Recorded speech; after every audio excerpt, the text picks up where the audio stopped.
परमेश्वर के धन्य नाम को महिमा मिलने पाए। हमारे उद्धारकर्ता परमेश्वर प्रभु यीशु मसीह के अतुल्य नाम में अपना विशेष स्नेह अभिवादन मैं सबके साथ बांटता हूँ। पहले तीमुथियुस के 6 अध्याय का 15वां और 16वां वचन, जिसे वह ठीक समय पर दिखाएगा, जो परम धन्य और एकमात्र अधिपति और राजाओं का राजा और प्रभुओं का प्रभु है, और अमरता केवल उसी की है, और वह अगम्य ज्योति में रहता है, और ना उसे किसी मनुष्य ने देखा और ना कभी देख सकता है। उसकी प्रतिष्ठा और राज्य युगानुयुग रहेगा। आमीन। इस अनुग्रहित वचन में से अमर परमेश्वर, इस विषय पर एक साथ मनन करने के लिए परमेश्वर हमें कृपा देकर हमारी मदद करने पाए। हम जिस परमेश्वर की आराधना करते हैं वह कौन है, यह प्रकट करते हुए उसकी 8 विशेषताओं का उल्लेख हमने इन वचनों में पढ़ा है। परम धन्य और एकमात्र अधिपति, राजाओं का राजा और प्रभुओं का प्रभु। ऐसी विशेषताओं का वर्णन करते हुए सबसे मुख्य विशेषता है कि अमरता केवल उसी की है, अर्थात केवल वही अमर है। अमर होने का अर्थ है कि हमारे परमेश्वर की कभी मृत्यु नहीं है। इसका अर्थ यह है कि मृत्यु के अधीन नहीं है हमारा परमेश्वर। हमारा परमेश्वर मृत्यु के अधीन नहीं है। केवल इतना ही नहीं, दूसरे तीमुथियुस के पहले अध्याय का 10वां वचन कहता है, पर अब हमारे उद्धारकर्ता मसीह यीशु के प्रकट होने के द्वारा प्रकाशित हुआ, जिसने मृत्यु का नाश किया और जीवन और अमरता को उस सुसमाचार के द्वारा प्रकाशमान कर दिया। प्रियजनों, हमारा परमेश्वर मृत्यु के अधीन नहीं है। केवल इतना ही नहीं, बल्कि मनुष्य के ऊपर राज करने वाली मृत्यु को यीशु मसीह के द्वारा नष्ट करके मृत्यु पर जय पाने वाला भी है। कुछ लोग पूछते हैं कि अगर परमेश्वर अमर है तो प्रभु यीशु मसीह को क्यों मरना पड़ा। इस सवाल का जवाब है इब्रानियों के 2 अध्याय के 9वें वचन में, पर हम यीशु को, जो स्वर्गदूतों से कुछ ही कम किया गया था, मृत्यु का दुख उठाने के कारण महिमा और आदर का मुकुट पहने हुए देखते हैं, ताकि परमेश्वर के अनुग्रह से वह हर एक मनुष्य के लिए मृत्यु का स्वाद चखे। प्रियजनों, मनुष्य की अवस्था में यीशु मसीह की मृत्यु हुई।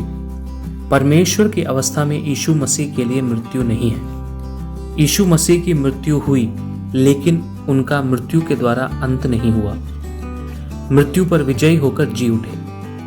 इसे समझने वाला भक्त इसीलिए इस प्रकार गाता है, मृत्यु पर विजयी होने वाला ऊंचाइयों में है, और वहां पर मेरे लिए वह तैयार करने वाला एक निवास स्थान है। उस घर में शामिल करने के लिए मुझे लेने के लिए दूल्हा आने वाला है।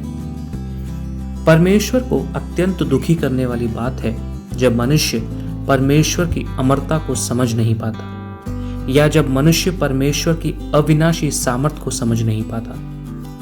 रोमियो के पहले अध्याय का 23वां वचन इस प्रकार कहता है, और अविनाशी परमेश्वर की महिमा को नाशवान मनुष्य और पक्षियों और चौपायों और रेंगने वाले जंतुओं की मूरत की समानता में बदल डाला। इसका अर्थ यह है कि जीवित अमर परमेश्वर को मिलने वाली महिमा मनुष्य ने निर्जीव और नष्ट हो जाने वाली मूर्तियों को दे दिया। आज मुझे सुनने वाले मेरे प्यारे मित्रों, हम परमेश्वर को चाहे जितना भी ऊंचा उठा लें, तब भी कभी भी पर्याप्त ना होने वाली बात है कि हमारा परमेश्वर अमर है। इतना ही नहीं, उस परमेश्वर ने हमें भी उस अमरता में चलाया है।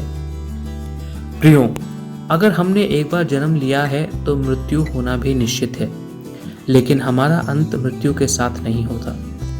जब हमारा परमेश्वर यीशु मसीह आएगा, उस पर विश्वास करने वालों को कभी ना सड़ने वाला एक अमर शरीर वह दान में देगा। ऐसा हमें पहले कुरिन्थियों के 15वें अध्याय के 50वें वचन से आगे प्रेरित वर्णन करके दिखाता है। हमने थोड़ी देर पहले जो वचन पढ़ा था उसमें कहा था ना, मृत्यु का नाश करके जीवन और अमरता को उस सुसमाचार के द्वारा प्रकाशमान कर दिया। इस अनुग्रहित दिन में हम अपने परमेश्वर के हाथों में अपने आप को समर्पित करें। मृत्यु का डर दूर होने पाए। मृत्यु पर विजय पाने वाला ऊंचाई में है। वह अविनाशी परमेश्वर हमारे नाशवान शरीर को मृत्यु से जी उठाकर अमरता और अनंत की ओर हमें लेकर चलेगा।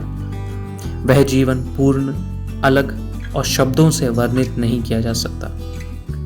परमेश्वर के द्वारा दान में हमें मिले केवल इस अनुग्रहित दिन में ही नहीं, बल्कि संपूर्ण जीवन भर उस अमर परमेश्वर को सारी आदर और महिमा अर्पित करने वाले हम में से हर एक होने पाए। आप सबका दिन अनुग्रहित हो। जय मसीह की।